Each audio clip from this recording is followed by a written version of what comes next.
መሪ እና ለሁሉም ስራዎቻችን ሐሳብ አመንጭ የሆኑት ክቡር ጠቅላይ ሚኒስትር ዶክተር አብይ አህመድን በዚህ አጋጣሚ ማመስገን ፈልጋለሁ። የሐዋሳ የልማት ፕሮጀክት ትልቅ በጀት የሚጠይቅና ሲጠናቀቅ ለነገ ተጠቃሚነት ማረጋገጫ መሆኑን ጠቁመው አንድነታችንን እንደ ጋሻና ጦር በመጠቀም ኢትዮጵያን ከድህነትና ኋላ ቀርነት የምናላቀቅበትና በጋራ የምንለማበት መጪው ጊዜ አሁን ነው ብለዋል። የሐዋሳ ፕሮጀክት ፓምፕሌቱ ላይ እንዳየሁት ገና ብዙ ገንዘብ የሚጠይቅ ነው። አጀማመራችን ሁላችንም እዚህ ውስጥ ስላለን ማለት ነው። ከዚህም ገፋ ያለ ነገር አዋተን ነገ ሐዋሳ ዛሬ የጀመረችውን ልማት ስታጠናቅቅ እና በርካታ ቱሪስቶች የሚውሉባት በነገራችን ላይ ቱሪስት ብቻ ሳይሆን የኢንዱስትሪ ከተማችንም ናት ሐዋሳ።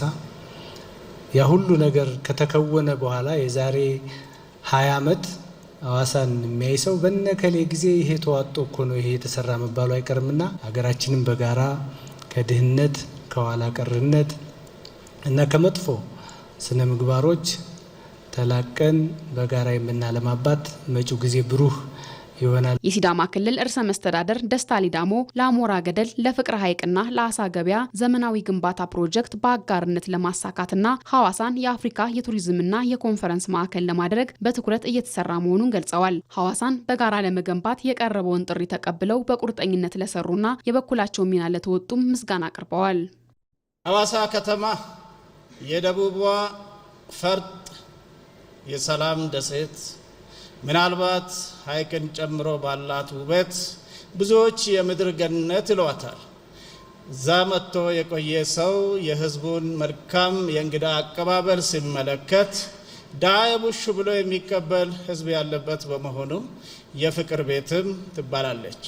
ስለዚህ ሐዋሳን በዚህ መልኩ ማስዋብ ማሳደግ ከቻልን ለኑሮ፣ ለመዝናኛ፣ ለቱሪዝም ኮንፈረንስ እንደዚሁም ለኢንቨስትመንት እንድትመች አድርገን እየሰራናት ነው ያለነው። ሐዋሳን በጋራ እንድንገነባት እቅድ አዘጋጅተን እናንተንም አግዙን አብረን ገንባ ብለን ጥሪ አስተላልፈን ነበረ። ጥሪያችንን ተቀብላችሁ በቅርብና ሩቅ ያላችሁ በእኛ ክልል ጉዳይ ያላችሁም የሌላችሁም ምናልባት ፍቅራችንን አይታችሁ ያገባኛል በማለት ካላችሁም ከሌላችሁም አንስታችሁ ሐዋሳን በጋራ ለመገንባት ላሳያችሁት ቁርጠኝነት በራሴና በሲዳማ ክልል ሕዝብ እንደዚሁም በሐዋሳ ሕዝብ ስም እጅግ አመሰግናቸዋለሁ። ሐዋሳን በዘመናዊ መንገድ ለመገንባት ለተወጠነው ፕሮጀክት ከ3.5 ቢሊዮን ብር በላይ በጀት እንደሚያስፈልግ የጠቀሱት የሐዋሳ ከተማ ከንቲባ ጥራቱ በየነ ከዚህ ውስጥ 2 ቢሊዮን ብር በከተማ አስተዳደሩ 1.5 ቢሊዮን ብር ደግሞ በገቢ ማሰባሰቢያ መርሃ ግብር ለማሰባሰብ መታቀዱን አስረድተዋል። በመጀመሪያው የሐይቅ ልማት እቅዳችን የፍቅር ሐይቅን የአሞራ ገደልና የአሳ ገበያ የሚባለውን የሐይቁን ክፍሎች በዘመናዊ መንገድ ሁሉንም መሰረተ ልማቶች ባሟላ መልኩ ለነዋሪዎችም ለቱሪስቶችም በሚመች መልኩ ለማልማት እቅድ ሰንቀናል። ይህንን ትልቅ ራዕይ በትብብር መስራት ያስፈልጋል። ለዚህም በአጠቃላይ ለመጀመሪያው ምዕራፍ ከ3.2 እስከ 3.5 ቢሊዮን ብር ያስፈልገናል። ይህ ደግሞ ለመንግስት ብቻ ስለማይቻል ከዚህ ውስጥ 1.5 ቢሊዮኑን የከተማችን ነዋሪዎች፣ የክልላችን ህዝቦች፣ የሐዋሳ ወዳጆች፣ ባለሀብቶች አጋር እንዲሆኑ ለዚህ ልማት ጥሪያችንን ከ2 ወራት በፊት ክቡር ፕሬዝዳንት በተገኙበት አቅርበናል። በዚህም ህዝባችን ባለፉት 2 ወራት የሐዋሳን ሐይቅ ልማት ከህፃን እስከ አዋቂ፣ ከተማሪ እስከ ባለሀብት እስከ ምሁር ሁሉም ከቆጠበው ካለው ሀብት ከሌለውም የመንግስት ሰራተኛው ደሞዝ ጭምር ሲለግስ ቆይቷል። ታላላቅና ሀገር በቀል የልማት ፕሮጀክቶች በመንግስት በጀት ብቻ ተከናውነው አይጠናቀቁም። የህዝብ፣ የባለ ሀብቱ፣ የዲያስፖራውና የባለድርሻ አካላት የተቀናጀ ተሳትፎ፣ እውቀትና ሀብት ለውጤታማነቱ ወሳኝ መሰረት ነው። ይህ ለአሞራ ገደል፣ ለፍቅር ሐይቅና ለአሳ ገበያ መታደስ የተወጠነው ታላቅ የልማት ፕሮጀክት ከተራ የመሰረተ ልማት ግንባታ በላይ እንደ ታላቁ የኢትዮጵያ ህዳሴ ግድብ ህዝባችንን በአንድ ዓላማ ዙሪያ የሚያሰባስብና የጋራ ባለቤትነትን የሚያረጋግጥ ዳግማዊ ሀገራዊ አሻራ ነው። ፕሮጀክቱ በተቀመጠለት ጊዜና ጥራት ሲጠናቀቅ የከተማዋን የኑሮ ዘይቤ በመቀየር የንግድና የኢንቨስትመንት እድሎችን በማስፋት ሰፊ የስራ እድል በመፍጠር ሐዋሳን በምስራቅ አፍሪካ ብሎም በአህጉሪቱ ተመራጭ የኮንፈረንስና የቱሪዝም መዳረሻ እንደሚያደርጋትም ጽኑ እምነት ተጥሎበታል። ለገበታ ለትውልድ የተገነቡ ፕሮጀክቶች ለአፍሪካ ምሳሌ ቢሆኑም ካለን ሀብት አንጻር የሰራነው ጅምር ነው ሲሉ ጠቅላይ ሚኒስትር ዶክተር አብይ አህመድ ተናገሩ። ኢትዮጵያ ፈተናዎቿን ሁሉ በማለፍ በራሷ አቅም መልማቷንም ትቀጥላለች ብለዋል። ሀገር መልኳና ህልውናዋ ልጆቿ በደከሙላትና በጣሩላት ልክ ይገለጣል። ያላትን ሀብት መረዳት፣ ቀድሞ ማሰብ፣ የተሻለውን መንገድ መከተልና በትውልዱ ጽኑ ጉልበት ወደ ተግባር መተርጎም ለሀገር ሁለንተናዊ እድገት ዋነኛ መሳሪያ ነው። ኢትዮጵያ ተፈጥሮ አስበልጣ የቸረቻትን ጸጋ በልጆቿ ላብና እውቀት ከፍ በማድረግ የተፈጥሮና ማህበራዊ ሀብቷን አበልጽጋ ለመጠቀም እየተጋች ትገኛለች። በሌሎች ሀገራት ያለውን የተሻለውን ማምጣትና በተግባር የመተርጎም ቁርጠኝነት ለሀገራዊ ብልጽግና መሰረት እየሆነ ነው። ከጥቂት ዓመታት በፊት አንድ ሀገር ለስራ ጉዳይ ሄጄ ያረፍኩበት ሪዞርት ያጓጓ ነበር። እኔ ክፉ አመላለኝ በሄድኩበት ሳይ ቶሎ የመቅናትና ወደዚህ ሀገር የማምጣት መሻቴ ከፍተኛ ነው እና የዛን ሆቴል ባለቤት ወደ ኢትዮጵያ ጋበዝኩት። አርባ ምንጭ የሚባል ውብ ምድር አለ። የዝጌር ድልድይ የሚባል አስገራሚ ተፈጥሮ አለ።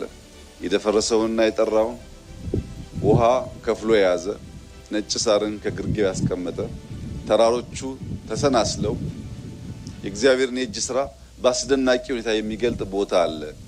እዚያ ቦታ ላይ መጥተህ ልክ እዚህ ሀገር እንደሰራው አይነት ሪዞርት ብትሰራለን ብዬ ጋበዝኩት። ሰውየው መጥቶ አርባ ምንጭ አድሮ የእግዚአብሔር ድልድይን አይቶ ሲመለስ አገኘሁት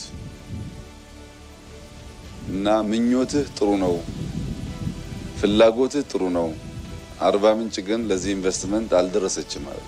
ይህንን ኮሜንት ስሰማ ምን ሊሰማኝ እንደሚችል እናንተ ገምቱት። ትናንት ማታ የነበረኝ ጉጉት ግን ያንን ሰው ደግሜ ጋብዤ አርባ ምንጭን እንዲያያት ነበረ። የኢትዮጵያን ውበት የመግለጥ መሻት በሐሳብና በምኞት ብቻ አልተገታም። ይልቁንም በራስ አቅምና ክንድ የአርባ ምንጭን የተፈጥሮ ጸጋ አስጊጦ በአደባባይ መግለጥ ተችሏል። የሌሎቹን አስመስሎ ሳይሆን ከሌሎቹ አስበልጦ በመገንባት የሀገርን በራስ አቅም የመበልጸግ ውጥን ዳግም በአርባ ምንጭ እውን ሆኗል። እዛ ያየሁት ሪዞርት እዚህ አሁን ያለው ሪዞርት አያክልም።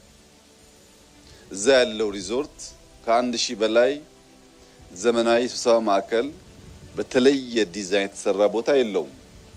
እዛ ያየሁት ሪዞርት በውሃ ውስጥ በከፍተኛ ጥልቀት ገብቶ ሰማይ ላይ የወጣ በሰማይ ላይ የሚሽከረከር 360 ዲግሪ ተፈጥሮን ውበትን የሚያሳይ ሬስቶራንት እዛ አላየሁም። ከዚህ ያነሰውን ጠይቄው አርባ ምንጭ አልደረሰችም ማለት። ከዚያ የበለጠውን ሰርተን እንደምንችል እንደሚገባን ከማንም የሚያንስ ተፈጥሮና ብቃት እንደሌለን ለዛ ሰውዬና መሰል እሳቤ ላላቸው ሰዎች በንግግር ሳይሆን በተግባር ማሳየት ጉጉቴ ነው። ደግሞም ይመጣል።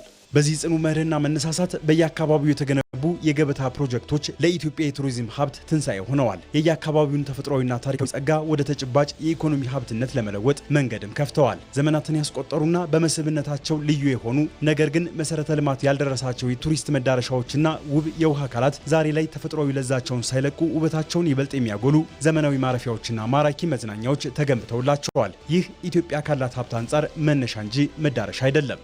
ተመልከቱ፣ ተራሮቻችንን ገና ስራ ይፈልጋል። ብዙ ከሚጠበቅብን አንድ አስቀምጠን በዚያ ፌሽታ የምንሰክር ከሆነ ማደግ አንችልም። ኢትዮጵያ ትልቅ ሀገር ናት፣ ማደግ የምትችል ሀገር ናት፣ ስራ የምትሻ ሀገር ናት። የጀመርነው ለኢትዮጵያም ለአፍሪካውያንም ምሳሌ የሆኑ ስራዎች ናቸው። ምሳሌ ማለት ግን ፍጻሜ ማለት አይደለም። ምሳሌንና ፍጻሜ መለየት ያስፈልጋል። ለሚቀጥለው ስራ ምልክት የሚሆን ነገር አቆየን እንጂ ወደ ፍጻሜ ገና አልተቃረብንም። በሁሉም የኢትዮጵያ አካባቢዎች እየለሙ ያሉ የተፈጥሮ ጸጋዎች ለውበት ብቻ ተብሎ አይደለም የተደበቀውን ውበት ተምሳሌታዊ አድርጎ ከመግለጥ ባሻገር የጋራ ትርክት መገንቢያና ሰፊ የስራ ዕድል እንዲፈጥሩ በማድረግም ዘርፉ የኢኮኖሚ ዋነኛ ሞተር መሆን እንዲችል ፈር መቅደድ ነው። የኢትዮጵያ ያለፉት ዓመታት ሀብቷን የመግለጽ ስራዎች በየትኛውም ችግር ሳትገታ ፈተናዎቿን እያለፈች ወደ ብልጽግናዋ እየገሰገሰች መሆኑ ማሳያ ናቸው። የዜጎቿ ጥረትና የጋራ አቅም ጠንካራዋንና የብልጽግና ተምሳሌቷን ኢትዮጵያ እየገነባ ለመሆኑ ነጋሪ አያሻም። ኢትዮጵያ የምታድግ የምትበለጽግ ልጆቿን የምትሰበስብ የአንድነት የሰላም ምሳሌ የምትሆን ሀገር ናት። ይህ ከድካም ከልፋት ከስራ ውጪ የሚከናወን ነገር አይደለም። ፈተናዎች አሉ፣ ችግሮች አሉ፣ ወደ ኋላ እንድንጎተት የሚፈልጉ ኃይሎች አሉ። እውነት ነው። ልማት፣ ሰላም፣ ብልጽግና የምናስብ ሰዎች እያሸነፍን ጉዟችን ወደፊት ይሆናል። የገበታ ፕሮጀክቶችም በመስህብ ስፍራዎች ላይ ዘመናዊ መሰረተ ልማቶችን ከተፈጥሮ ጥበቃ ጋር አቀናጅተው የያዙ በመሆናቸው የውጭ ሀገር ጎብኚዎችን በመሳብና የሀገር ውስጥ ቱሪዝምን በማስፋፋት ረገድ የላቀ ሚና እየተጫወቱ ይገኛሉ። የመደመር መንግስት የውስጥ አቅም የማስተባበር ውጤት የሆነውን የገበታ ለሸገር ፕሮጀክት አዲስ አበባን በርካታ የውጭ ሀገር ውስጥ ጎብኚዎች የምታስተናግድበት ተመራጭ የቱሪዝም መዳረሻ አድርጓታል። እነዚህ ስፍራዎች የከተማዋን ነዋሪዎች የመዝናኛ ልምድን ሙሉ በሙሉ ከመቀየር ባለፈ ለቱሪዝም ዘርፉ ትልቅ መነቃቃትን ፈጥሯል።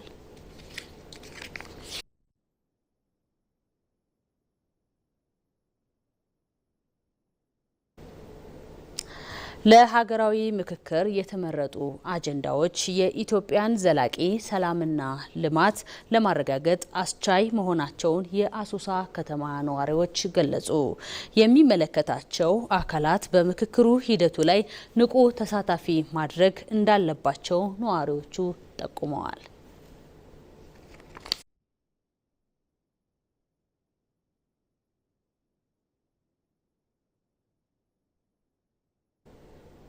በመጨረሻም የኢትዮጵያ የባህር በር ባለቤትነት ጥያቄ ከዓመታት የዝምታ ዲፕሎማሲ ወጥቶ በቀጠናው የጋራ እድገትና ደህንነት ዋስትና ላይ ያነጣጠረ አዲስ ምዕራፍን ከፍቷል። ጥያቄውን ያስከተለው የፖለቲካ ትኩሳቶችና ስጋቶች እንዳሉ ቢሆንም ጠንካራ የኢኮኖሚና የባህር ኃይል ግንባታ ለአፍሪካ ቀንድ ዘላቂ ሰላም ከፍተኛ ሚና እንዳለው ተገልጿል።